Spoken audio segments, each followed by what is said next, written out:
With the different types of Hajj. There are different types of Hajj out there. So, in general, can you just explain to us what are the different types of Hajj? Bismillah.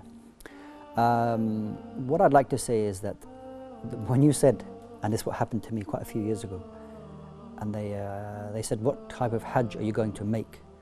I said, I thought Hajj was Hajj. What do you mean types of Hajj? There's only one Hajj. They said, no, there is one Hajj, but there's different ways that you can perform the Hajj. No. I said, subhanAllah, I didn't know that. So maybe the viewers are hearing, similarly my reaction is, I thought there was only one Hajj. There is only one Hajj. However, there are different ways to perform the Hajj. In fact, there are three.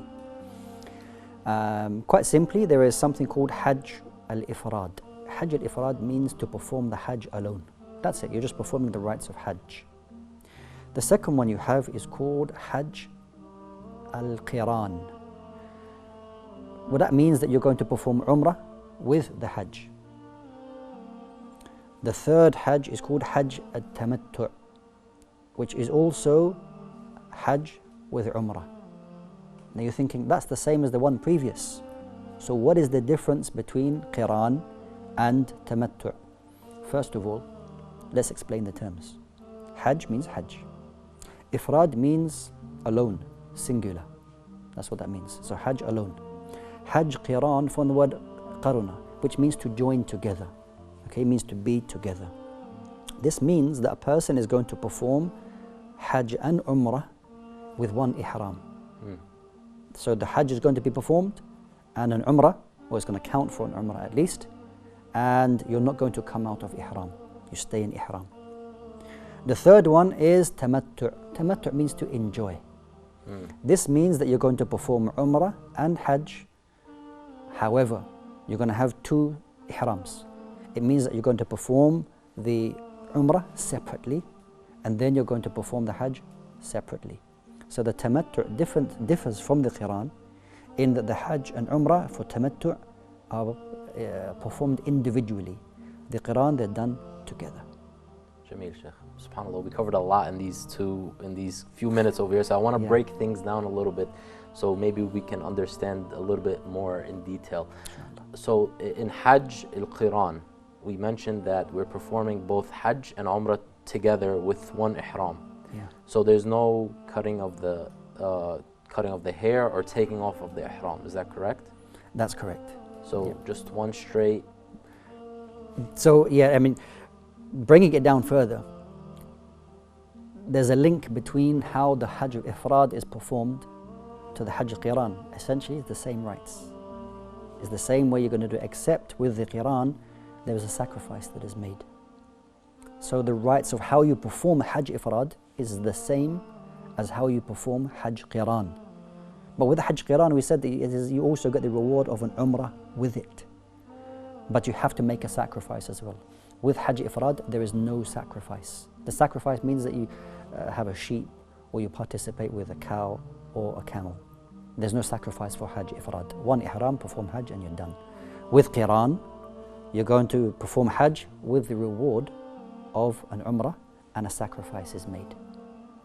Because we didn't do Ifrad. Not because we didn't, it's because at the end, at the beginning, when you make your intention, which we'll talk about later, how to perform or enter the state of Ihram, you'll make your intention. And your intention will determine the type of Hajj that you make, and then what is upon you, whether you make a sacrifice or not. With Tamattu', you perform Umrah in Mecca, of course. No other place you're going to perform Umrah. Then you come out of the state of Ihram. You finished your Umrah. Alhamdulillah, you trimmed or shaved your hair. Then you stay in Mecca, and when the days of Hajj begin, you then perform Hajj. So you have that kind of gap between performing the Umrah and the Hajj. That gap could be one day, it could be a month, depending on when you performed that particular Umrah. Hence the name Tamattu'. Yeah, you enjoy your time there. Yes. That's exactly right. Jazakallah khair.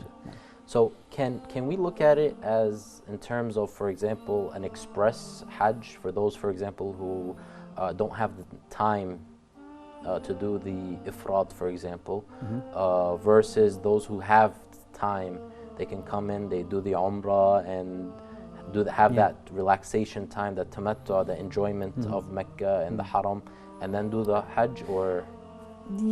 Well, It really depends when you're going to assume your ihram.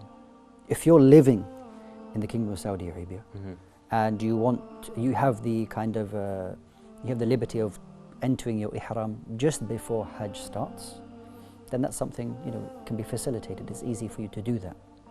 However, if you're flying in from a different country, you will be required to enter a number of days, maybe a week or 10 days before Hajj actually starts.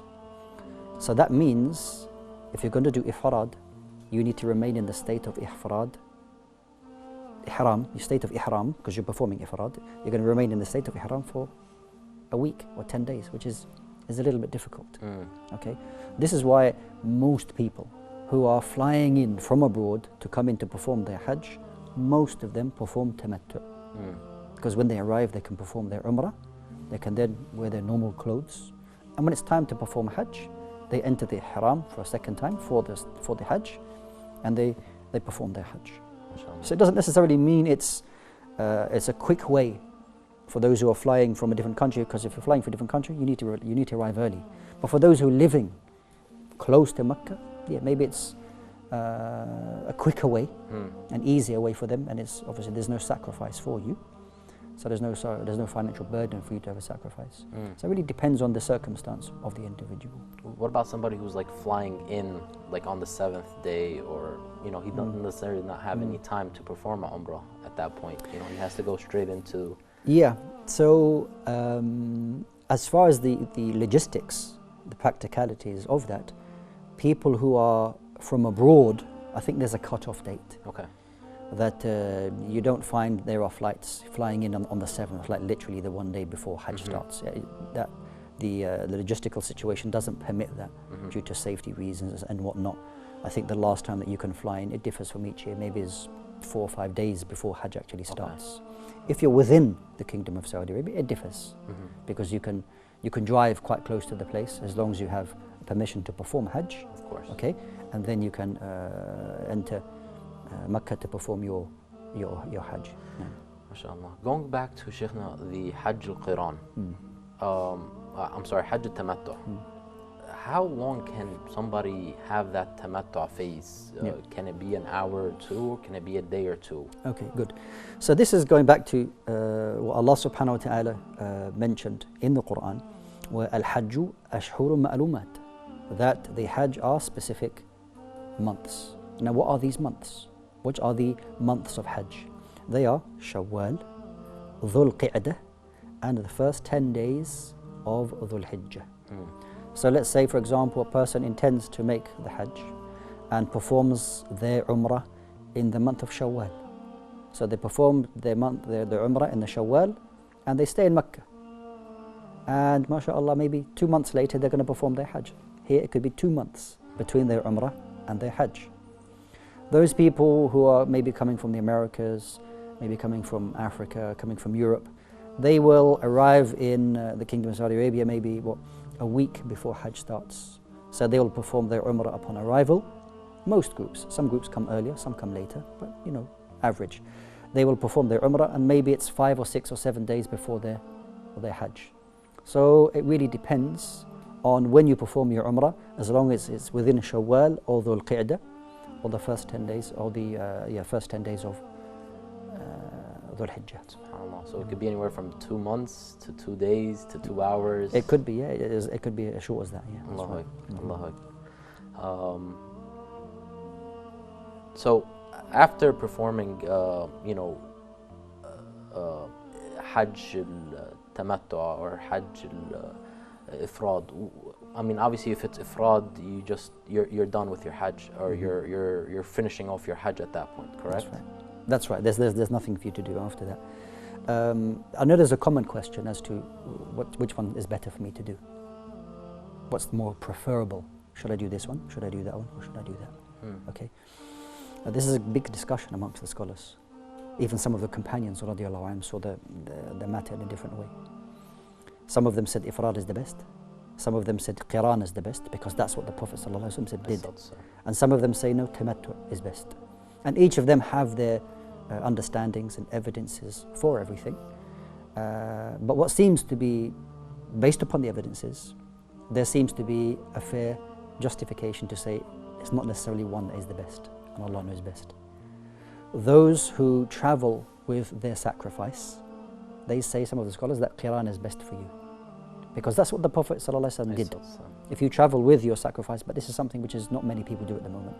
You don't travel from the miqat and have the sheep in the back of the car or the bus. People don't do that anymore. So if you travel with your sacrifice, that's best for you. If you don't travel with your sacrifice, then what is better for you is tamattu', and Allah subhanahu wa ta'ala is better.